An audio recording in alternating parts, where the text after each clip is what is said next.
네, 2022년 3월 5일 이정훈입니다. 지금 시각이 6시 36분, 7분 지나고 있는데 오후입니다. 사전투표가 끝났죠. 사전투표와 미국 주간지 타임즈 인터뷰 기사를 소재로 이번 선고를 잠시 예단해 보겠습니다. 자, 오늘 6시부로 사전투표가 끝났습니다. 어제 오늘 3월 4일부터 5일간 있었던 사전투표율이 XX%를 기록했습니다. 굉장히 높은 수치죠. 굉장히 높은 수치죠. 이 표를 봐주십시오. 지금까지 있었던 20대 대통령 선거의 결과를 정리한 겁니다. 이 20번의 대통령 선거 중에서 국민들이 직접, 유권자가 직접 대통령을 뽑은 선거는 12번 있었습니다. 이 중에서 가장 높은 투표율을 기록했던 것은 제3대 대통령 선거 56년 이승만 대통령이 당선됐던 겁니다. 제3대 대통령 6.25 끝나고 나서 치는 거죠. 이때 상황이 어떻게 되는가 하면은 한미 전쟁 끝에 한미 방위 조약을 맺고 그럴 때입니다.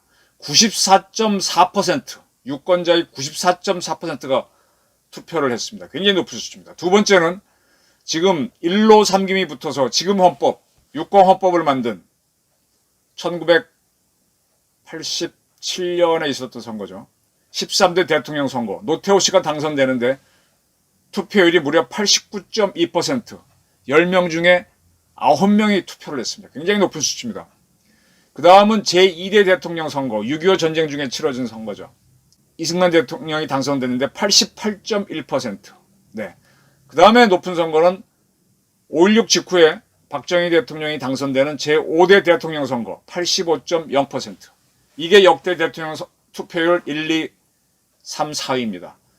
정리하면 건국기에 정치적 관심이 많을 때 직접 선거를 했을 때 높았고 그 다음에 오랫동안 박정희 전두환 시절을 거쳐서 직접 대통령을 뽑지 못하다가 직접 뽑게 됐을 때 6공 헌법을 시작했을 때 매우 높았고 그 다음에 박정희가 5.16 하고 난 다음에 선거 치렀을 때 매우 높았다는 걸 알 수 있습니다. 그 다음에 쭉쭉쭉쭉 떨어져 갑니다. 지금 헌법이 6공화국 헌법입니다. 6공화국 헌법에서는 13대부터 이번까지 합치면 도합 8명의 대통령이 나오게 되나요? 이번에 20대까지 신다면. 이 중에서 가장 높았던 민주화된 헌법이 6공 헌법이니까 가장 높았던 대통령 투표율은 13대 6공 헌법으로 처음 치렀던 13대 선거. 그건 역대 2위를 기록합니다. 두 번째는 14대 대통령 선거 81.9% 김영삼 씨가 당선됐던 거. 그 다음은 김대중 씨가 당선된 15대 80.7%. 많이 쭉쭉쭉 떨어지고 있지만 여전히 높은 수치입니다.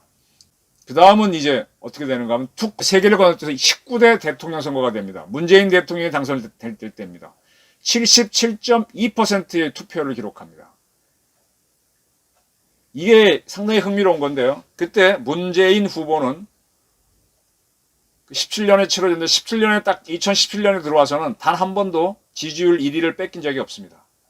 문재인 후보가 계속 1위를 달리고 있다가 대통령 선거에서 홍준표 후보한테 무려 17.1%나 포인트나 이기거든요. 굉장히 압승을 한 선거였는데 이렇게 지지율이 높다가 1등을 하는 선거인데 투표율이 높았어요. 이게 굉장히 이상하거든요. 요거랑 비교되는 것이 이명박 대통령이 당선됐던 17대 대선입니다. 이게 지금 직접 대통령을 뽑은 선거 중에서 가장 투표율이 낮아요. 63.0%. 왜 그랬느냐? 이명박 후보가 정동영 후보한테 무려 22.6%를 이겼습니다. 선거 전에 쭉 지지율 조사할 때는 단 한 번도 이명박 씨가 1등을 뺏긴 적이 없어요. 처음부터 1등을 달리다가 선거에서도 22% 이상을 이겨버렸기 때문에 투표율이 뚝 떨어졌습니다. 근데 그와 비슷한 게 19대 대선인데 문재인 후보가 2017년 들어갔고는 단 한 번도 1위를 뺏기지 않았습니다. 그리고 홍준표 후보한테 무려 17.1%나 이겼는데 포인트나 이겼는데 근데 굉장히 투표율이 높았어요. 왜 그러느냐? 사전투표가 처음 도입됐습니다. 그때 깜짝 놀라게 사전투표가 26.1%를 기록했습니다. 77.2% 투표율 중에서 사전투표가 26.1%니까 거의 어떻게 됩니까? 3분의 1이 사전투표에 온 거죠. 네. 이러한 사실은 그 앞에 박근혜 씨가 당선되는 18대 대선은 문재인 후보한테 박근혜 후보가 3.6%포인트를 이깁니다. 굉장히 치솟 게임이었는데 이때 투표율이 75.8%밖에 안 돼요. 근데 홍준표 후보한테 17.1%를 이기는 19대 대선, 이때 투표율은 77.2%였다. 계속 문재인 씨가 1등을 한 그러한 선거였는데 이유는 뭐냐? 사전투표율 때문이었다. 네. 자, 오늘 사전투표율이 꽤 높게 나왔죠. 그래서 저는 이번 대통령 선거의 투표율이 높아질 거로 봅니다. 김영삼, 김대중가 당선되던 그 시절로 돌아가서 80%가 넘지 않을까, 80%대로 예상을 합니다. 그러면 이번 대통령 선거의 절반이 사전투표를 한 게 됩니다. 사전투표. 그러니까 사전투표를 전체 유권자의 반이 사전투표를 한 게 됩니다. 그 다음에 외국에 있는 우리 국민들, 재외국민투표는 이미 다 끝나서 그 표가 지금 들어와 있죠. 그럼 어떻게 되는 겁니까? 유권자의 절반 정도가 투표한 겁니다. 그리고 실질적으로 또 기권하는 사람이 높으니까 반 정도 투표했다고 봐야 되죠. 굉장히 높죠. 이게 얼마나 관심이 높은가 이걸 보시면 더 좋아요. 문재인 대통령 부부도 사전투표를 했고요. 이재명 후보도, 윤석열 후보도, 그리고 전 대통령으로 지금 사면된 박근혜 전 대통령까지도 사전투표를 했습니다. 이렇게 모든 요인들이 사전투표를 하니 안 올라갈 수가 없죠. 그 대통령 선거는 늘 치러보면요, 이 지지율이 잘 안 변하고 거의 그대로 투표에 반영이 됩니다. 그래서 개표도 해보면은 한 절반쯤 개표해보면 거의 그대로 갑니다. 예측이 됩니다. 3분의 1쯤만 개표해도 엎치락뒤치락 하는 게 잘 안 나오고 그대로 가더라고요. 그래서 저 결론은 뭐냐?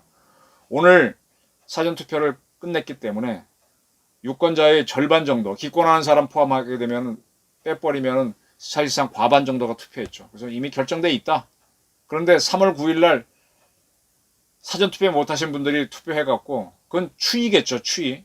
그걸 반영해서 마지막 개표를 한다. 그럼 이게 무슨 얘기냐? 대통령 선거를 3월 9일로 못 박았으면 3월 9일 날에 대한민국 유권자의 여론이 반영된 투표를 해야 되는데 한 닷새 전인 3월 4일과 5일 사이에 국민 여론이 반영됐다는 겁니다. 이건 조금 문제가 있죠. 이럴 바에는 차라리 사전투표를 본투표를 하는 게 낫죠. 네, 좋습니다. 이런 걸 놓치지 마시고요. 또 하나 보셔야 될 게 아까 제가 제목에 타임즈를 걸어냈는데 미국 시간으로 3월 3일 밤입니다. 한국 시간으로 3월 4일 오후였습니다. 미국 주간지 타임즈 인터넷판에 이재명 후보의 기사가 실렸습니다.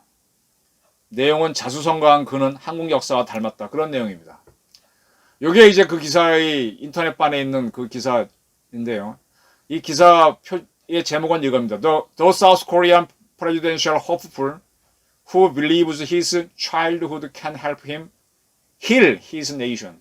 우리말로 옮기면 어려웠던 소년 시절의 경험이 자신의 조국을 성장시킬 것이라고 믿고 있는 한국의 대통령 후보. 뭐 이 정도 되겠습니다. 또 어떤 내용인가 쭉 봤어요. 미국 기자들은 우리랑 좀 다르겠습니다. 그치만 굉장히 서술형으로 저희 같은 기자들이 보기엔 수필 쓰냐라고 할 정도로 이렇게 낭만적으로 글을 쓰고 글재주를 부리는데 좀 잡지 기자처럼 쓰죠. 처음 시작이 대통령 후보들은 흔히 어린아이를 껴안고 뽀뽀를 하는 모습을 보여주는데 이것은 상투적이다, 클리셰다. 그런데 이재명 후보는 송판을 부수는 태권도 발차기를 보였다. 그 송판에는 코로나 위기, 자영업자들의 고통 그런 게 쓰여 있었다. 이렇게 발차기로 송판을 깨는 이재명 후보에게 아이를 맡겨서 그 아이한테 뽀뽀하게 하는 후보가 뽀뽀를 하죠. 그런 부모는 용감한 사람이 틀림없다. 이렇게 툭 재미있게 던지고 난 다음에 왜 그렇게 했느냐라고 하니까 이재명 씨는 참모들이 시키는 대로 했어요. 라고 웃었다 그랬습니다.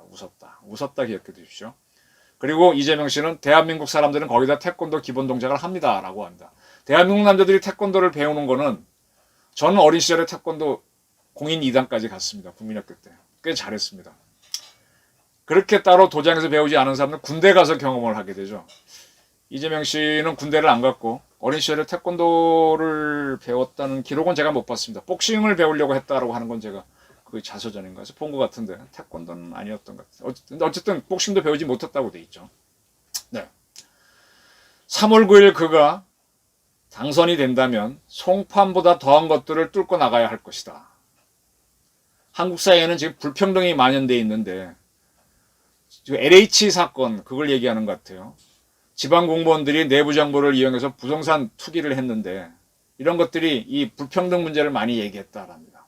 이 문제는 이 기사를 쓴 친구가 한국 상황을 많이 알고 있는 건 알겠는데 이거는 여당이 한 거잖아요. 여당이 했는데 여당 후보가 이걸 개혁한다. 뭐 개혁할 수 있죠. 대부분의 경우는 야당이 이걸 주장해야 되는데 특이한 문장을 만들었습니다. 그리고 갈라를 치고 나서는 이재명 씨는 여당 후보로 나왔다 이렇게 설명을 해놨습니다. 자기가 문장을 만들고도 좀 꼬이는 모양이죠.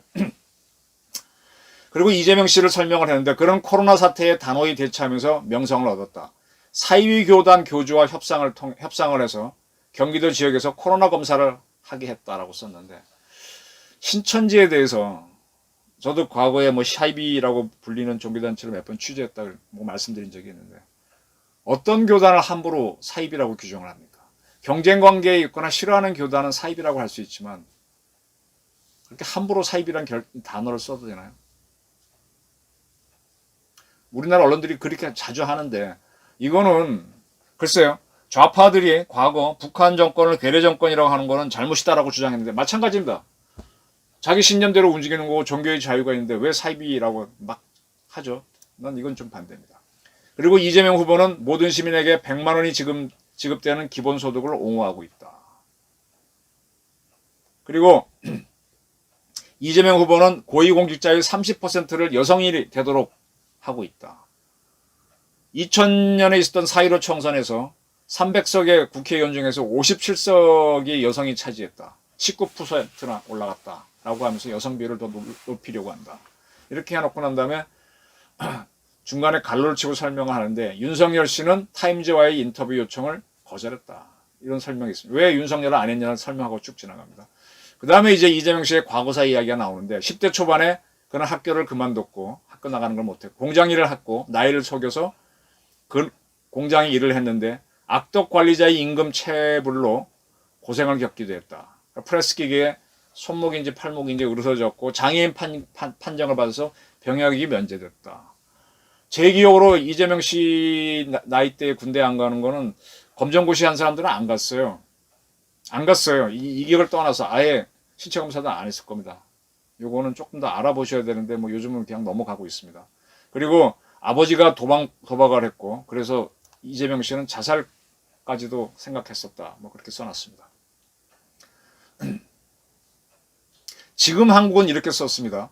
유복하게 자란 사람이나 인류 대학 나온 사람들도 월급만으로는 집을 살 엄두를 못 낸다.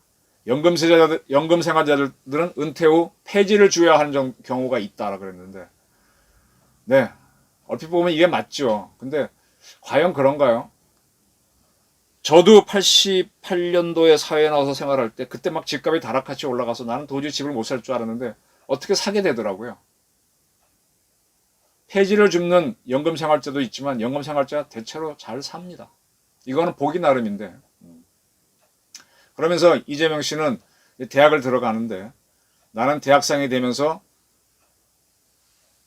이렇게 된 불평등은 사회의 구조적인 문제라는 걸 깨달았다고 합니다. 저도 이제 비슷한 나이대를 저도 사회 때문에 이렇게 모순이 있다고 봤는데 이 사회의 모순은 개인이 해결할 부분도 상당히 많다는 게 저는 요즘 와서 저의 깨달음입니다. 사회한테 넘기기에는 글쎄 너무 무책임하다고 저는 봅니다. 그리고 이재명 씨는 성남시장 일때 24세 이상 성인에게 분기당 25만 원 청년 수당을 제공했고 그게 인기를 끌었고 경기지사가 되면서는 이 프로그램을 경기도 전역으로 확대했다. 도민들에게 10만 원 액수의 3개월 지역 화폐를 지급한 바 있다. 자, 이게 결국은 이게 이제 인기를 끌었다는 건데 이거 포퓰리즘일 수도 있는데 이건 칭찬해 줬습니다. 그리고 북한 문제에 대해서는 윤석열 씨가 선제 타격 필요성을 얘기했는데 이재명 씨는 그런 레토릭은 위험하다. 수많은 전쟁이 선동적이고 감정적인 언행들로 발생했다. 이해관계보다는 감정적인 문제 때문에 전쟁이 발발한 경우가 훨씬 많았다. 그럼 우크라이나가 침공을 당한 거는 감정 때문인가요? 푸틴이 우크라이나가 뭐라 그랬다고 쳐들어간 게 감정 때문인가요? 글쎄요. 제가 아는 한은 클라우제비츠는 전쟁은 정치의 연속, 정치적 판단에 의해서 들어가는 거지 이성적이란 거죠. 어쨌든 기자는 이렇게 써놨고 이재명 씨도 이렇게 얘기했습니다. 북한 문제에 대해서는 뭐라고 써놨는데 저 외신 기자들이 한국에 대해서 많이 쓰는 걸 봤는데 비교적 한국 문제를 잘하는 게 일본 기자들이고 미국 기자들은 조금 달리 보는 경우가 있습니다.